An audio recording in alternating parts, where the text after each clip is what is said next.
Halo semuanya, gimana kabar kalian? Semoga semua dalam keadaan sehat walafiat ya. Kembali lagi bersama saya di Kisah dan Cerita.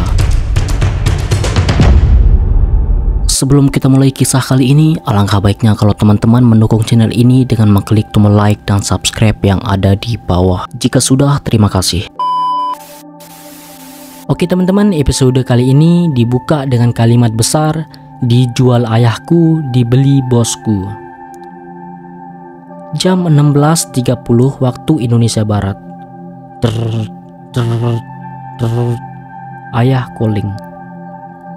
Tania melirik handphone yang ada di meja dan alisnya saling bertautan setelah melihat siapa yang menghubunginya. Ayah Hans itu hampir atau bisa dibilang tidak pernah menelpon Tania jika berada di luar rumah. Jadi haruskah wanita itu senang ditelepon oleh ayahnya? Halo? Assalamualaikum ya, sapa Tania. Assalamualaikum.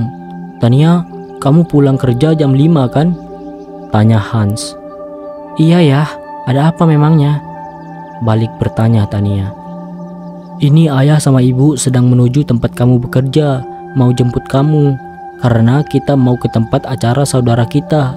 Dan ayah minta kamu sedikit bermake up, biar tidak lusuh pas di acara. Enak dipandang sama saudara, pinta Hans. Oh, ya sudah kalau begitu nanti Tania tunggu di depan lobi kantor ya, jam 5 sore. Balas Tania. Hans langsung mengakhiri sambungan teleponnya. Bu Rita menyeringai mendengar percakapan antara ayah dan anak. Hatinya sungguh ingin bersorak gembira. Mendapat kabar ayahnya akan menjemputnya di kantor, Tania agak curiga. Akan tetapi ditepisnya rasa curiga itu. Mumpung ada waktu sebelum jam pulang kerja berakhir, wanita itu bergegas ke toilet untuk merapikan penampilannya. Tepat jam 17 waktu Indonesia Barat.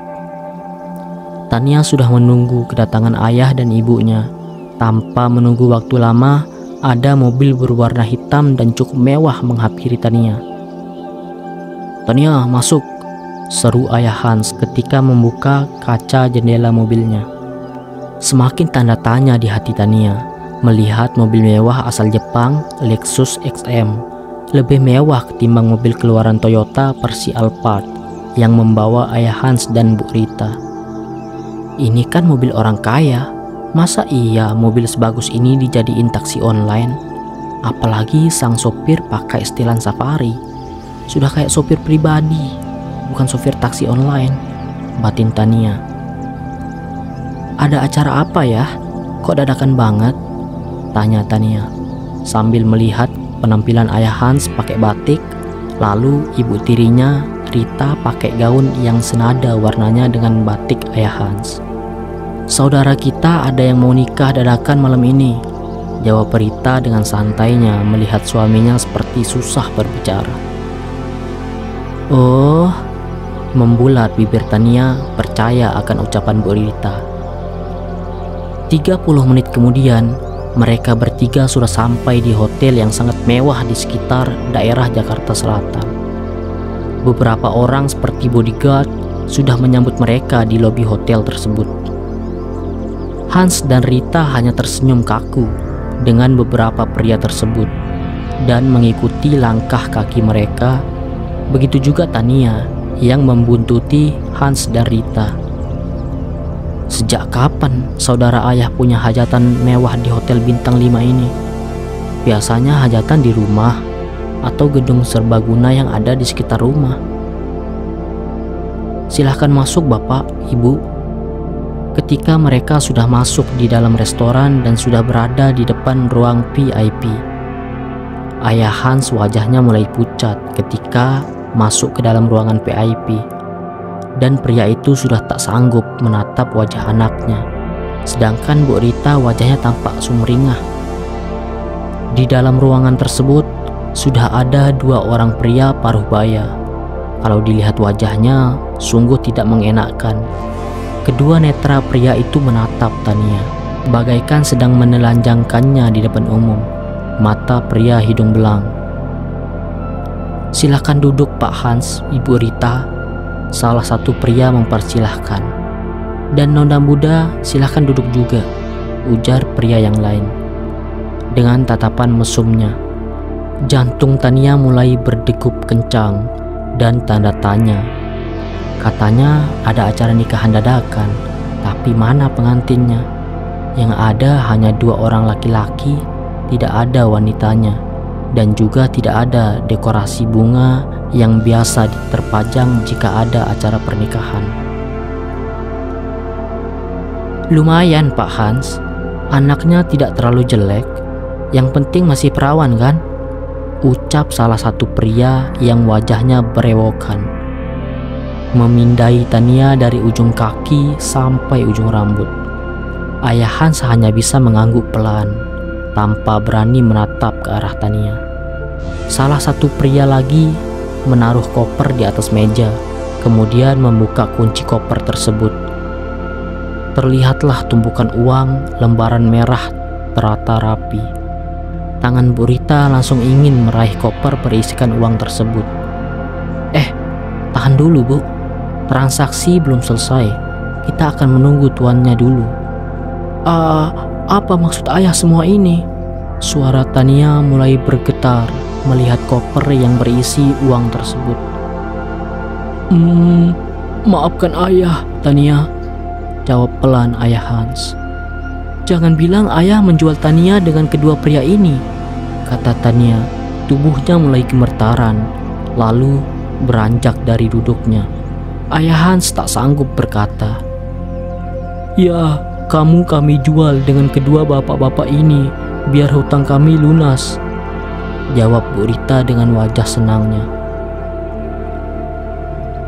Dasar orang tua biadab kalian berdua. Sungguh kejam kalian menjual aku ke pria asing untuk membayar hutang yang tak pernah aku lakukan, maki Tania tak terima. Lalu bergegas keluar, namun sayangnya bodyguard yang ada di luar ruangan langsung masuk dan menahan Tania agar tidak bisa kabur. Lepaskan saya, teriak Tania ketika kedua lengannya sudah ditahan oleh kedua pria berbadan besar itu. Lalu mengereknya untuk duduk kembali ke tempat duduknya. Kalian yang berhutang untuk Clara, tapi aku yang harus menanggung semuanya.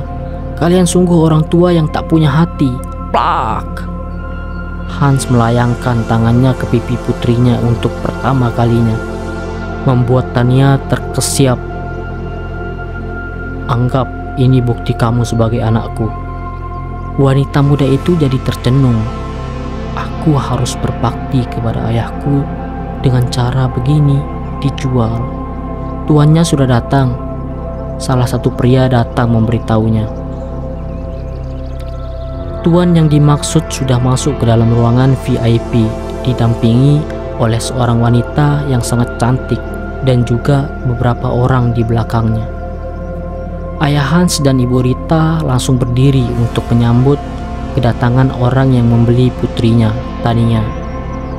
Sedangkan Tania masih terdiam dalam dudukannya, tidak mau tahu siapa yang masuk ke dalam ruangan. Silakan duduk Tuan Albert, ujar pria yang wajahnya berewokan. Albert. Tania langsung menegakkan kepalanya dan seketika itu juga kedua netranya melotot melihat pria tampan yang duduk di hadapan dirinya. Iya, Pak Albert El Paro Yusuf, CEO Maxindo. Wajah pria itu terlihat dingin dan datar ketika menatap wajah Tania, membuat wanita itu merinding bulu kuduknya. Lalu Tania melirik wanita yang berada di sampingnya. Siapa lagi kalau bukan istrinya, seorang model yang terkenal, namanya Marsha Angelica. Kamu sudah dibeli oleh Pak Albert, dan malam ini juga kamu akan menikah siri dengan Pak Albert. Kamu dibeli hanya untuk melahirkan anak keturunan Pak Albert. Setelah kamu berhasil melahirkan anak, maka selesai pernikahan kalian berdua, dan anak menjadi hak Pak Albert. Penjelasan Gary, sang asisten Albert, langsung pada intinya. Raut wajah Tania seketika berubah menjadi sinis. Dirinya dijual ayahnya dan dibeli oleh bosnya hanya untuk menghasilkan seorang anak saja. Tapi bagaimana dengan perasaan dia sendiri? Wanita yang tak bersalah justru masuk ke dalam kubungan air yang dibuat ibu tirinya. Ayah Hans selaku penjual anaknya sendiri langsung menandatangani surat kesepakatan yang dikeluarkan oleh pengacara Albert, lalu lanjut ditandatangani oleh Albert sebagai pembeli. "Kalian semua gila!" teriak Tania. Wanita itu mencoba bangkit kembali, namun kedua bahunya sudah ditekan oleh salah satu bodyguard Albert. Sakit.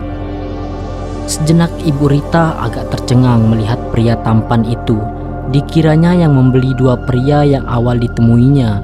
Kenyataan yang berbeda. Melihat dari penampilannya, Bu Rita menduga jika pria yang membeli Tania orang kaya. Menyesalkah? Tuan Albert, penghulunya sudah datang. Salah satu bodyguard masuk dengan seorang pria paruhbaya. "Segera laksanakan akad nikahnya," perintah Albert dengan tatapan dinginnya. Tubuh Tania semakin bergetar hebat. Satu orang bodyguard Albert sudah menahan tubuhnya agar tetap duduk dan menyaksikan ijab kabul di depan matanya. Suara tegas Albert terdengar jelas ketika mengucapkan ikrar ijab kabul. Begitu juga Hans yang menikahkan putrinya dengan pria yang membelinya, dan akhirnya kata sah terdengar jelas dalam ruangan itu. Hancur sudah perasaan Tania, kecewa dengan ayahnya walau dia dinikahi oleh pria yang dia kaguminya. Tetap aja dia hanyalah seorang ibu pengganti. Bersambung. Oke teman-teman, mungkin sampai sini dulu kisah dan cerita kali ini. Semoga kalian suka dan terhibur dengan kisahnya. Jangan lupa like dan subscribe channel ini. Sampai jumpa di video selanjutnya. Dan bye-bye.